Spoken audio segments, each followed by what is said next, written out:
ನೇಪಾಳದಲ್ಲಿ ಏನ್ ಜನಗಳಿದ್ದಾರೆ ಎಲ್ಲರೂ ಕೂಡ ಹಿಂದೂ, ಎಲ್ರಿಗೂ ಒಂದೇ ಗಾಡ್.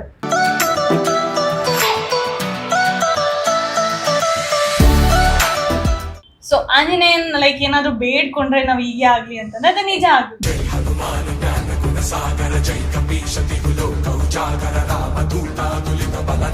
ಲೈಕ್ ಬಾಂಧವ್ಯ ಪ್ರಿಯರು ಕರ್ನಾಟಕದ ಭೂಮಿಗೆ ಗೊತ್ತು ಕನ್ನಡಕ್ಕಿರುವ ಕತ್ತು. ಕರ್ನಾಟಕದಲ್ಲಿ ಇದ್ದೀರಾ, ಕರ್ನಾಟಕದ ನೀರ್ ಕುಡಿತಿದ್ದೀರಾ, ಕರ್ನಾಟಕದ ಅನ್ನ ತಿಂತಿದ್ದೀರಾ ಅಂದ್ರೆ ಅಫ್ಕೋರ್ಸ್ ನೀವು ಕರ್ನಾಟಕಕ್ಕೆ ಸಪೋರ್ಟ್ ಮಾಡ್ಲೇಬೇಕು. ಆಮೇಲೆ ನಿಮ್ದು ಇನ್ಸ್ಟಾಗ್ರಾಮ್ ಐಡಿ ಹೇಳಿ, ಚೆಕ್ ಮಾಡ್ತಾರೆ ಎಲ್ಲರೂ.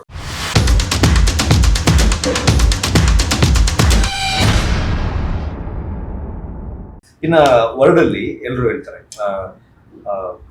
India is a Hindu country, ಹಿಂದೂಗಳು ಜಾಸ್ತಿ ಇರೋ ಕಂಟ್ರಿ ಅಂತ. ಅದ್ ಬಿಟ್ರೆ ನೆಕ್ಸ್ಟ್ ಇನ್ನೊಂದು ತಗೊಳ್ಳೋದೇ ನೇಪಾಳ ಅಂತ.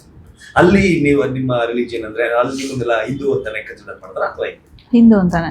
ಹಿಂದೂ ಆಕ್ಚುಲಿ ನೇಪಾಳದಲ್ಲಿ ಇವಾಗ ಇಂಡಿಯಾ ಅಂತ ಬಂದ್ರೆ ಸೊ ತುಂಬಾ ರಿಲಿಜಿಯನ್ ಬರುತ್ತೆ. ಸೊ ಕ್ರಿಶ್ಚಿಯನ್ಸ್ ಬರುತ್ತೆ, ಲೈಕ್ ಹಿಂದೂ ಬರುತ್ತೆ, ಮುಸ್ಲಿಮ್ಸ್ ಬರುತ್ತೆ, ಅದೆಲ್ಲ ಇದೆ. ಸೊ ಅವೆಲ್ಲ ಇರುತ್ತೆ.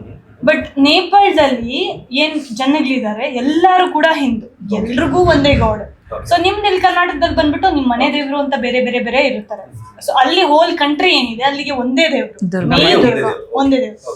ಸೊ ಶಿವ ಪಾರ್ವತಿ ಬಂದ್ಬಿಟ್ಟು ಮೇನ್ ಗಾಡ್. ಎಲ್ಲಾರ ಮನೆಯಲ್ಲೂ ಫೋಟೋ ಇರುತ್ತೆ, ಎಲ್ಲಾ ಮನೆಯವರು ಪೂಜಿಸ್ತಾರೆ, ಎಲ್ಲರೂ ಹಬ್ಬನ ಗ್ರ್ಯಾಂಡ್ ಆಗಿ ಮಾಡ್ತಾರೆ. ಸೊ ದಸರಾ ಏನಿದೆ, ದೀಪಾವಳಿ ಏನಿದೆ ಅದನ್ನ ಗ್ರ್ಯಾಂಡ್ ಆಗಿ ಮಾಡ್ತಾರೆ. ಸೊ ಅಲ್ಲಿ ಎಲ್ಲಾರು ಹಿಂದೂಗಳು ಇರ್ತಾರೆ. ನಿಮ್ದು ಇಲ್ಲಿ ಸಬ್ ಕ್ಯಾಸ್ಟ್ ಕ್ಯಾಸ್ಟ್ ಇರೋದ್ರಿಂದ ನಿಮ್ ಗಾಡ್ಸ್ ಸಪ್ರೇಟ್ ಇರುತ್ತೆ. ಸೊ ನೀವು ಕೂಡ ಈಶ್ವರ ಪಾರ್ವತಿನ ಪೂಜೆ ಮಾಡ್ತೀರಾ, ಬಟ್ ಸೊ ಇದ್ರಲ್ಲಿ ನಿಮ್ಗೆ ಆಂಜನೇಯ ಜಾಸ್ತಿ ಇರ್ತದೆ. ಸೊ ಆಂಜನೇಯನ್ ಪೂಜೆ ಜಾಸ್ತಿ ಇರುತ್ತೆ, ಆಂಜನೇಯನ ಜಾಸ್ತಿ ನಂಬ್ತೀರಾ. ಸೊ ನಮ್ದ್ರಲ್ಲಿ ಅಲ್ಲಿ ಶಿವ ಪಾರ್ವತಿ ಜಾಸ್ತಿ. ಎಲ್ಲರೂ ಆಲ್ಮೋಸ್ಟ್ ನೀವು ಲೈಕ್ ರಿಲಿಜಿಯನ್ ವೈಸ್ ಕೌಂಟ್ ಮಾಡಿದ್ರೆ ಸೊ ಎಲ್ಲರೂ ಹಿಂದೂ ಸಿಗ್ತಾರೆ.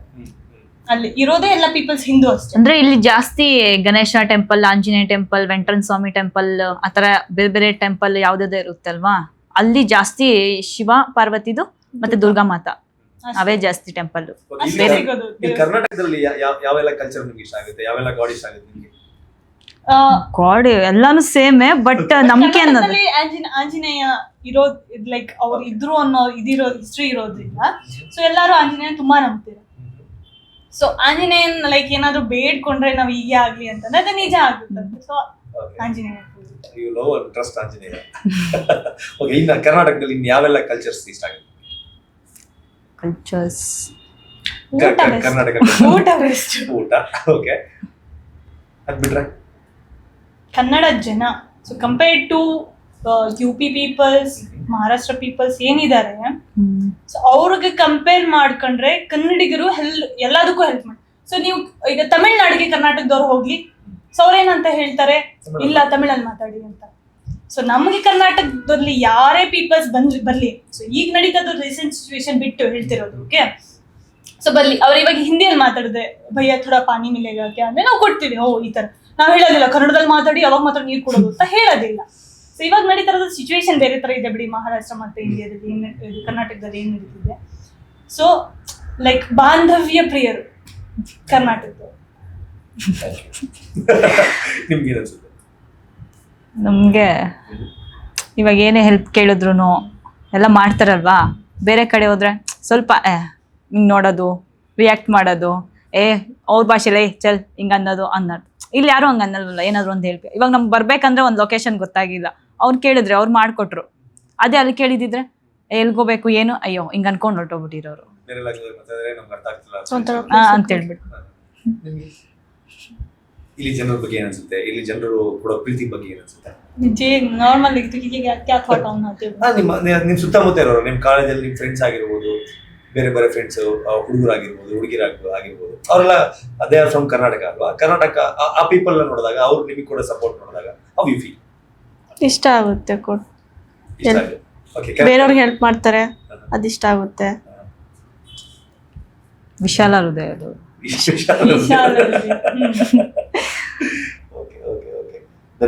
ತುಂಬಾ ವಿಚಾರಗಳ ಬಗ್ಗೆ ಮಾತಾಡೋದ್ರಿ, ತುಂಬಾ ವಿಚಾರಗಳನ್ನ ಹಂಚಿಕೊಡ್ರಿ. ಕೊನೆಯದಾಗಿ ಕರ್ನಾಟಕಕ್ಕೆ ಬೇರೆ ಬೇರೆ ಸ್ಟೇಟ್ ಇಂದ ಎಲ್ಲ ಬಂದು ಈ ಲ್ಯಾಂಗ್ವೇಜ್ ವಿಚಾರದಲ್ಲಿ ಇಲ್ಲ ನಾವು ಮಾತಾಡಲ್ಲ, ನಾವು ಕಲಿಯಲ್ಲ, ನಮ್ಗೆ ಹೇಳ್ಬೇಡಿ, ನಾವ್ ಹಿಂದಿಲೇ ಮಾತಾಡೋದು, ನೀವ್ ಹಿಂದಿ ಕಲ್ತ್ಕೊಳ್ಳಿ, ಈ ತರದೆಲ್ಲ ಅವಾಗ ಕಾಂಟ್ರವರ್ಸಿಗಳಾಗ್ತಾ ಇರುತ್ತೆ. ಅಂತಹ ಅಂದ್ರೆ ಎಲ್ಲಿ ಇರ್ತೀವಿ ಅಲ್ಲಿ ಕಲ್ಚರ್ಗೆ, ಅಲ್ಲಿ ನೇಚರ್ಗೆ ರೆಸ್ಪೆಕ್ಟ್ ಮಾಡದೇ ಇರುವಂಥವ್ರಿಗೆ ಏನು ಹೇಳಕ್ಕೆ ಇಷ್ಟ? ಈ ಟಾಪಿಕ್ ಬಗ್ಗೆ ಮಾತಾಡ್ಬೇಕು ಅಂದ್ರೆ ನಮ್ಗೆ ತೀರಾ ನಾಲೆಜ್ ಇರ್ಬೇಕು. ಓಕೆ, ಸೊ ಆಬ್ವಿಯಸ್ಲಿ ಇವನ್ ನೀವೇನಾದ್ರು ಕರ್ನಾಟಕದಲ್ಲಿ ಇದ್ದೀರಾ, ಕರ್ನಾಟಕದ ನೀರು ಕುಡಿತಿದ್ದೀರಾ, ಕರ್ನಾಟಕದ ಅನ್ನ ತಿಂತಿದ್ದೀರಾ ಅಂದ್ರೆ ಅಫ್ಕೋರ್ಸ್ ನೀವು ಕರ್ನಾಟಕಕ್ಕೆ ಸಪೋರ್ಟ್ ಮಾಡಲೇಬೇಕು. ಸೊ ಬೇರೆ ಆಪ್ಷನ್ ಇಲ್ಲ ಅದರಲ್ಲಿ. ಸೊ ನಿಮ್ಗೆ ಇಷ್ಟ ಆಗುತ್ತೋ ಇಲ್ಲೋ ನೀವು ಕನ್ನಡ, ಬೇಸಿಕ್ ಕನ್ನಡ ಆದ್ರೂ ಕಲಿಬೇಕು. ಸೊ ಬೇರೆ ದೇಶದಿಂದ ನೀವು ಇಲ್ಲಿ ಕೆಲಸ ಹುಡ್ಕೊಂಡ್ ಬಂದಿರ್ತೀರಾ, ಫೈನ್. ಸೊ ಇಲ್ಲಿ ಬರ್ತೀರಾ, ಇಲ್ಲಿ ದುಡಿತೀರಾ. ಸೊ ನಿಮ್ ಹಿಂದಿನೇ ಫಸ್ಟ್ ಲ್ಯಾಂಗ್ವೇಜ್ ಆಗಿರ್ಲಿ, ಬಟ್ ಇಲ್ಲಿ ಬಂದು ಬೇಸಿಕ್ ಕನ್ನಡ ಮಾತಾಡೋದಕ್ಕೆ ದುರಹಂಕಾರ ಬಿಡ್ಬಾರ್ದು. ಓಕೆ, ಸೊ ಕೆಲವರು ಏನಿರ್ತಾರೆ ಹೇಳ್ತಾರೆ, ಓ ನಮ್ಗೆ ಕನ್ನಡ ಬೇಕಾಗಿಲ್ಲ, ನಮ್ಗೆ ಬದುಕೋದಕ್ಕೆ ಇಂಗ್ಲಿಷು ಮೇನ್ ಬೇಕಾಗಿರೋದು, ಹಿಂದಿ ಅಷ್ಟಿದ್ರೆ ಸಾಕು. ಸೊ ಕನ್ನಡ ಕಲಿತೆ ನಮ್ಗೆ ಏನ್ ಯೂಸು ಅಂತ ಕೇಳ್ತಾರೆ. ಸೊ ಯೂಸ್ ಇಲ್ಲ ಅಂದ್ರೂ ನಿಮ್ದು ಮದರ್ ಟಂಗ್ ಅಂದ್ಮೇಲೆ ನೀವೇ ಬೆಳೆಸ್ಬೇಕಾಗುತ್ತೆ, ನೀವೇ ಅದನ್ನ ಆ ಮಟ್ಟಕ್ಕೆ ತಗೊಂಡು ಹೋಗ್ಬೇಕಾಗುತ್ತೆ ಅಷ್ಟೇ. ಸೊ ನೀವೇ ನಿಮ್ಮ ಮದರ್ ಟಂಗ್ ನ ಇಲ್ಲ ನೀವು ಯೂಸ್ ಮಾಡಂಗಿದ್ರೆ ಮಾಡಿ, ಇಲ್ಲ ಅಂದ್ರೆ ಇಲ್ಲ. ನೀವು ಹಿಂದಿಯಲ್ಲಿ ಮಾತಾಡಿದ್ರೆ ನಾವು ಹಿಂದಿಯಲ್ಲಿ ಮಾತಾಡ್ತೀವಿ, ಸೊ ನೀವು ಇಂಗ್ಲೀಷಲ್ಲಿ ಮಾತಾಡಿದ್ರೆ ಇಂಗ್ಲೀಷಲ್ಲಿ ಮಾತಾಡ್ತೀವಿ ಅಂತ ಬಂದ್ರೆ ಅವ್ರು ಕನ್ನಡ ಕಲಿಯೋದಕ್ಕೆ ಟ್ರೈಯೇ ಮಾಡೋದಿಲ್ಲ. ಮಾತಾಡ್ಸ್ಬೇಕು. ಅವರೇ ಇಂಗ್ಲೀಷಲ್ಲಿ ಮಾತಾಡ್ತಾರೆ. ಫಸ್ಟ್ ಅವ್ರು ನಮ್ಮ ಹತ್ರ ಬಂದು ಇಂಗ್ಲೀಷಾಗಿ ಮಾತಾಡಿದ್ರೆ ನಾವು ಇಂಗ್ಲೀಷಲ್ಲೇ ರೆಸ್ಪಾನ್ಸ್ ಮಾಡ್ತೀವಿ. ಅವ್ರು ಕನ್ನಡದಲ್ಲಿ ಮಾತಾಡೋದು ನಾವು ಕನ್ನಡದಲ್ಲಿ. ಇವಾಗ ಎಷ್ಟೋ ಕನ್ನಡಿಗ ಹಿಂಗೆ ಮಾಡ್ತಿರೋದು. ಹೊರಗಡೆ ಎಲ್ಲಾದ್ರೂ ಬಂದ್ಬಿಟ್ರೆ, ಓ ಬೆಂಗಳೂರು ಬಂದಿದ್ದೀವಿ, ಬೆಂಗಳೂರಿಗೆ ಏನಾದ್ರು ಶಿಫ್ಟ್ ಆಗ್ಬಿಟ್ಟು ಬೆಂಗಳೂರಲ್ಲಿ ಇದೀವಿ, ಇಂಗ್ಲೀಷ್ ಮಾತಾಡ್ಬೇಕು, ಸ್ಟ್ಯಾಂಡರ್ಡ್ ಆಗಿರ್ಬೇಕು ಅಂತ ಅನ್ಕೊಂತಾರೆ. ಅದರಿಂದನೇ ಜಾಸ್ತಿ ಈ ತರ ಪ್ರಾಬ್ಲಮ್. ಕಾಲೇಜಸ್ ಅಲ್ಲೂ ಕೂಡ ಕನ್ನಡದವರು ಜಾಸ್ತಿ ಇಂಗ್ಲಿಷ್ ಅಲ್ಲೇ ತುಂಬಾ ಜನ ಮಾತಾಡ್ತಾರೆ. ಅದರಿಂದ ಈ ತರ ಪ್ರಾಬ್ಲಮ್ ಆಗುತ್ತೆ ಅನ್ಸುತ್ತೆ ನಮಗೆ. ಅನ್ಸುತ್ತೆ. ಅಂದ್ರೆ ಅವರು ಕನ್ನಡ ಗೊತ್ತಿರುತ್ತೆ ಅವ್ರಿಗೆ, ಆದ್ರೂ ಯಾರಾದ್ರೂ ಕನ್ನಡಿಗಸು ಅವ್ರಿಗೆ ಇಂಗ್ಲಿಷ್ ಅಷ್ಟು ಬರಲ್ಲ ಅಂದ್ರೆ ಇಂಗ್ಲಿಷ್ ಆಗಿ ಮಾತಾಡೋದು, ಆತರ ಎಲ್ಲ ಮಾಡ್ತಾರಲ್ವಾ. ಅದಕ್ಕೆ ಸೂಪರ್. ಬೇರೆ ಸ್ಟೇಟ್ ಇಂದ ಬಂದಿರುವ ಕನ್ನಡಿಗರಿಗೆ ಅಂದ್ರೆ ಬೇರೆ ಬೇರೆ ಭಾಷೆಯವರಿಗೆ ಕನ್ನಡದಲ್ಲಿ ಬಂದು ಕರ್ನಾಟಕದಲ್ಲಿ ನೀರು ಕುಡಿದು ಇಲ್ಲಿ ಅನ್ನ ತಿಂದು ಕನ್ನಡದ ಬಗ್ಗೆ ಕೀಳಾಗಿ ಮಾತಾಡೋರು ಏನ್ ಹೇಳ್ತೀರಾ ಅಂತ ಕೇಳಿದ್ರೆ ನಾನು ಇವ್ರನ್ನ, ಅವರು ಬೇರೆ ಸ್ಟೇಟ್ ಇಂದ ಬಂದಿರೋರ್ನ ಜೊತೆಗೆ ಕನ್ನಡಿಗರಿಗೆ ನೀವು ಬೇರೆಯವ್ರನ್ನ ಬೇರೆ ಭಾಷೆಯಲ್ಲಿ ಮಾತಾಡೋದು ನಿಲ್ಲಿಸಿ, ನೀವು ಕನ್ನಡದಲ್ಲಿ ಮಾತಾಡಿಸಿ ಅವ್ರಿಗೆ ಕನ್ನಡ ಕಲಿತಾರೆ ಅಂತ. ಹೌದು, ಇದು ನಿಜವಾಗ್ಲೂ ಮುಂಚೆಯಿಂದಲೂ ನಾವೆಲ್ಲರಿಗೂ ಹೇಳ್ಕೊಂಡ್ ಬರ್ತಾ ಇದ್ದೀವಿ. ಆದಷ್ಟು ಹೊರಗಡೆಯಿಂದ ಬಂದವ್ರಿಗೆ ಅವ್ರ ಲ್ಯಾಂಗ್ವೇಜ್ ಅನ್ನ ಅರ್ಥ ಮಾಡ್ಕೊಂಡು ನೀವು ಅವ್ರಿಗೆ ಕನ್ನಡ ಕಲಿಸೋ ಪ್ರಯತ್ನ ಮಾಡಿಸ್ಕೊಟ್ರೆ, ಅವ್ರು ಕನ್ನಡ ಕಲಿಸಿದ್ರೆ ಅವರು ಕನ್ನಡ ಕಲ್ತ್ಕೋತಾರೆ, ಕನ್ನಡ ಪೀಪಲ್ ಇಷ್ಟಪಡ್ತಾರೆ. ಬಟ್ ಇದ್ರಲ್ಲಿ 2 ಟೈಪ್ಸ್ ಇದೆ. ಸೊ ಹೇಳೋದೊಂದಿರುತ್ತೆ, ಇಲ್ಲ ನೀವು ಕನ್ನಡ ಕಲೀರಿ ಅಂತ. ಸೊ ಕೆಲವು ಪೀಪಲ್ಸ್ ಏನಿದ್ದಾರೆ ಕರ್ನಾಟಕದಲ್ಲೇ, ಸೊ ಕೆಲವರು ಎಲ್ಲರೂ ಒಳ್ಳೆಯವ್ರು ಆಗಿರೋದಕ್ಕೆ ಚಾನ್ಸ್ ಇಲ್ಲ. ಓಕೆ, ಸೊ ಕೆಲವರು ಟೋನ್ ಡಿಫ್ರೆಂಟ್ ಇರುತ್ತೆ, ಕೆಲವರು ಹೇಳೋ ವಿಧಾನ ಬೇರೆ ಇರುತ್ತೆ. ಸೊ ಹೇಳೋ ವಿಧಾನದಲ್ಲಿ ಬರುತ್ತೆ, ಒಂದು ಬಂದ್ಬಿಟ್ಟು ಸಾಫ್ಟ್ ಆಗಿ ಹೇಳೋದಿರುತ್ತೆ, ಇಲ್ಲ ನೀವು ಕಲೀರಿ ಕನ್ನಡ ಅಂದಾಗ ಅವ್ರಿಗೆ ಪಾಸಿಟಿವ್ ಮೈಂಡ್ ಸೆಟ್ ಬರುತ್ತೆ. ಇಲ್ಲ ನಾವು ಕನ್ನಡ ಪೀಪಲ್ಸ್ ಇಷ್ಟು ಒಳ್ಳೆಯವರು, ನಾವು ಕನ್ನಡ ಕಲಿಬೇಕು, ಇವ್ರ ಜೊತೆ ಮಾತಾಡ್ಬೇಕು ಅಂದ್ರೆ ಆ ಮೈಂಡ್ ಸೆಟ್ ಬರುತ್ತೆ. ಸೊ ಕೆಲವರು ಫೋರ್ಸ್ಫುಲಿ, ಇಲ್ಲ ನೀವು ಕನ್ನಡ ಕಲಿಬೇಕು, ನೀವು ಕನ್ನಡ ಕಲ್ತ್ರೇನೆ ಬದುಕೋದು, ಅದು ರಾಂಗ್, ಹೇಟ್ ಬಂದ್ಬಿಡುತ್ತೆ. ಸೊ ಅದು ತಪ್ಪು, ಅದು ಮಾಡಬಾರ್ದು. ಸೂಪರ್. ತುಂಬಾ ವಿಚಾರಗಳ ಬಗ್ಗೆ ಮಾತಾಡೋದ್ರಿ. ಕನ್ನಡದ ಮೇಲೆ, ಕರ್ನಾಟಕದ ಜನರ ಮೇಲೆ, ಕರ್ನಾಟಕದ ಮೇಲೆ ನಿಮ್ಗಿರೋ ಲವ್ಗೆ ನಿಜವಾಗ್ಲೂ ನನ್ನ ಕಡೆಯಿಂದ ಒಂದು ಸಲ್ಯೂಟ್. ಹಿಂಗೆ ರೀಲ್ಸ್ ಮಾಡ್ಕೊಂಡು ಕನ್ನಡ ಸಾಂಗಿಗೆ ಜಾಸ್ತಿ ರೀಲ್ಸ್ ಮಾಡ್ಕೊಂಡು ಕನ್ನಡಿಗರಿಗೆ ಇಷ್ಟ ಆಗಿ ಕನ್ನಡಿಗರ ಹೃದಯನ ಗೆಲ್ಲಿ ನೆಗೆಟಿವಿಟಿಯಿಂದ ಆದಷ್ಟು ದೂರ ಇರಿ ಅಂತ ಕೇಳ್ಕೊತಾ ಈ ಕಾರ್ಯಕ್ರಮ ಮುಗಿಸ್ತೀನಿ. ಈ ಕಾರ್ಯಕ್ರಮದ ಬಗ್ಗೆ ನಿಮ್ಮ ಮುಂದೆ ಸೊ ಮಂಜು ಸರ್ ಅವರು ನಮಗೆ ಈ ಇಂಟರ್ವ್ಯೂಗೆ ಕರೆದಿದ್ದಾರೆ. ಫಸ್ಟ್ ಟೈಮ್ ನಾವು ಇಂಟರ್ವ್ಯೂನ ಅಟೆಂಡ್ ಮಾಡ್ತಿದ್ವಿ. ನಮ್ಮ ಬಗ್ಗೆ ಎಷ್ಟೋ ಜನಕ್ಕೆ ತುಂಬಾ ಡೌಟ್ಸ್ ಇತ್ತು, ನೀವು ಯಾವ ಸ್ಟೇಟ್ ಅವರು, ಯಾವ ಕಂಟ್ರಿ ಅವರು, ಯಾವ ಥರ ಕನ್ನಡ ಕಲ್ತ್ರಿ ಅಂತ. ಸೊ ಆ ಡೌಟ್ನೆಲ್ಲ ಕ್ಲಿಯರ್ ಮಾಡಿಸೋಕೆ ಇವತ್ತೊಂದು ಇಂಟರ್ವ್ಯೂ ತೊಗೊಂಡಿದ್ದಾರೆ. ಮಂಜು ಸರ್ ಅವ್ರಿಗೆ ಥ್ಯಾಂಕ್ ಯು. ಹಂಗೆ ನಮಗೂ ಸಪೋರ್ಟ್ ಮಾಡ್ತಾರೆ ನಮ್ಮ ವೀಕ್ಷಕರಿಗೆ ಹೇಳಿ. ಆಮೇಲೆ ನಿಮ್ದು ಇನ್ಸ್ಟಾಗ್ರಾಮ್ ಐಡಿನೂ ಹೇಳಿ, ಚೆಕ್ ಮಾಡ್ತಾರೆ ಎಲ್ಲರೂ. ಇದೇ ಥರ ಸಪೋರ್ಟ್ ಮಾಡ್ತಾ ಇರಿ.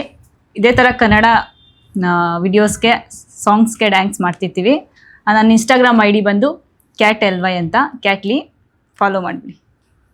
ನಾವಿಲ್ಲೋ ಇದ್ರೆ ಈ ಮಧುಗೌಡ ಸರ್ ನಮ್ಗೆ ಒಂದು ಚಿಕ್ಕದಾಗಿ, ಮಂಜುಗೌಡ ಸರ್ ಚಿಕ್ಕದಾಗಿ ಒಂದು ಇಂಟರ್ವ್ಯೂ ಮಾಡಿದ್ರು, ಅದಕ್ಕೆ ಇಷ್ಟ ಆಯ್ತು ನಮಗೂ. Thank you. ನಿಮ್ಮ ಇನ್ಸ್ಟಾ ಐಡಿ ಹೇಳಿ. ನಂದು ಇನ್ಸ್ಟಾ ಐಡಿ ಬಂದು ಎಲ್ಸಾ ಅಫಿಷಿಯಲ್ ಎಲ್ಸಾ. ಸೊ ನನ್ನ ಇನ್ಸ್ಟಾಗ್ರಾಮ್ ಐಡಿ ಬಂದ್ಬಿಟ್ಟು ಲಿಲ್ಲಿ. ಸೊ ಮಂಜು ಅವರು ತಮ್ಮ ಪಾಡ್ಕಾಸ್ಟ್ ಚಾನಲ್ ಏನಿದೆ ಅದಕ್ಕೆ ಇಂಟರ್ವ್ಯೂ ಮಾಡೋದಕ್ಕೆ ಕರೆದಿದ್ರು. ಸೊ ಇದರ ಮೇನ್ ರೀಸನ್ ಏನು ಅಂದ್ರೆ, ಸೊ ತುಂಬಾ ಜನಕ್ಕೆ ತುಂಬಾ ಡೌಟ್ಸ್ ಇದೆ. So first of all Kannada ಬರುತ್ತಾ ಇಲ್ವಾ, ಯಾವ ಸ್ಟೇಟ್ ಅವರು, ಇಲ್ಲಿ ಹೇಗೆ ಬಂದ್ರು, ಇಷ್ಟು ಚೆನ್ನಾಗಿ ಕನ್ನಡ ಹೇಗೆ ಮಾತಾಡೋದು ಕಲ್ತ್ರು ಅಂತ. ಸೊ ಮೇ ಬಿ ಇದರಿಂದ ನಿಮ್ಗೆ ಸ್ವಲ್ಪ ಹೆಲ್ಪ್ ಆಗಿರುತ್ತೆ ಅನ್ಸುತ್ತೆ. ಸೊ ನಿಮ್ಗೆ ಇಲ್ಲಿ ಸ್ವಲ್ಪ ಇನ್ಫಾರ್ಮೇಶನ್ ಸಿಕ್ಕಿರುತ್ತೆ. ಸೊ ನಮ್ಮನ್ನ ನಿಮ್ಮ ಚಾನಲ್ಗೆ ಕರೆದು ನಮ್ಮ ಫಾಲೋವರ್ಸ್ ಏನಿದೆ ಅವ್ರನ್ನ ಡೌಟ್ಸ್ನ ಕ್ಲಿಯರ್ ಮಾಡೋದಕ್ಕೆ ಹೆಲ್ಪ್ ಮಾಡೋದಕ್ಕೆ so thank you. Beat Plus Karnataka.